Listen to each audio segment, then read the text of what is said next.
In the heart of a bustling town lies a church, a beacon of hope and community, or so I thought when I first joined.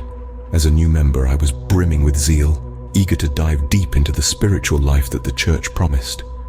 I attended every program, every gathering, my enthusiasm undimmed by the early mornings or late evenings. The church, with its vibrant congregation and soul-stirring music, seemed like a sanctuary where hearts could find peace and spirits could soar. Within a few months, my dedication led me to undertake a series of lessons, a rite of passage for those aspiring to full membership. After 3 months of rigorous spiritual education, I was welcomed with open arms into the fold as a full member. I even joined the intercession team, hoping to grow my faith through prayer and fellowship. But beneath the surface of hymns and prayers, secrets simmered, waiting to be uncovered. As I delved deeper into the church's community, joining the intercession team, I felt my spirit soar. It was a vibrant group, meeting every Tuesday, Wednesday and Friday, where the air was thick with devotion and heartfelt prayers. Here, I found myself amid souls seemingly as eager as I was to ascend spiritual heights. The praise team was a spectacle in itself. Comprising beautiful ladies and charismatic gentlemen, they could make you believe that the heavens had indeed opened up, their voices pure and powerful, intertwined harmoniously with the strums and beats of their well-played instruments. It was as if each hymn and chorus they performed was a direct serenade to the divine, a melodic bridge between the earth and the celestial. Yet, beneath this facade of harmony and divine connection, there lurked a different reality. As the last notes of the service faded, so too did the sanctity of the moment. The very pillars of our prayer sessions harbored shadows that the daylight never touched. One ordinary evening, as the last notes of the service faded, I stumbled upon the first thread of a hidden tapestry. The fellowship hall had emptied, and the echo of joyous singing still lingered in the air. As I made my way to the men's restroom, a routine act, the faint murmur of the dispersing crowd was a comforting background. However, what was meant to be a brief, uneventful stop took an unexpected turn.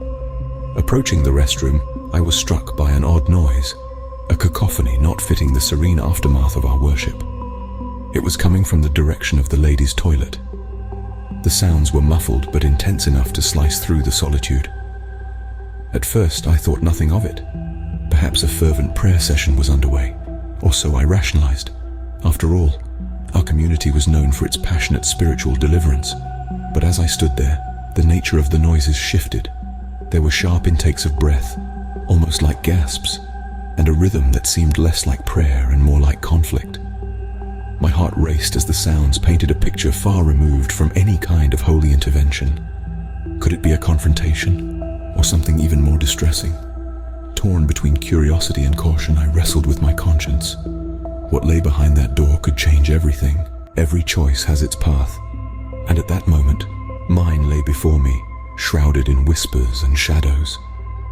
As I stood outside the restroom, the muffled sounds from the ladies' toilet tugged at my heart with a strange urgency. The echoes of conflict, or perhaps something darker, seeped through the walls, stirring a storm of thoughts in my mind. A part of me, the cautious newcomer, argued for retreat.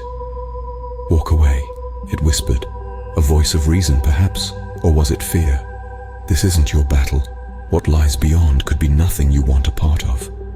Yet, as I lingered in the dimly lit corridor, the sounds grew neither quieter nor less desperate. They clawed at the edges of my resolve, pulling me towards a truth that perhaps I needed to face. On the other hand, my curiosity, fueled by a sense of moral obligation, painted a different picture. What if someone needs help? What if what you're hearing isn't what you think, but something far worse? This voice was insistent, compelling, not willing to let shadows veil the truth.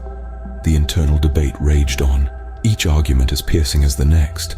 I felt my heartbeat quicken, the weight of the unknown pressing down upon me.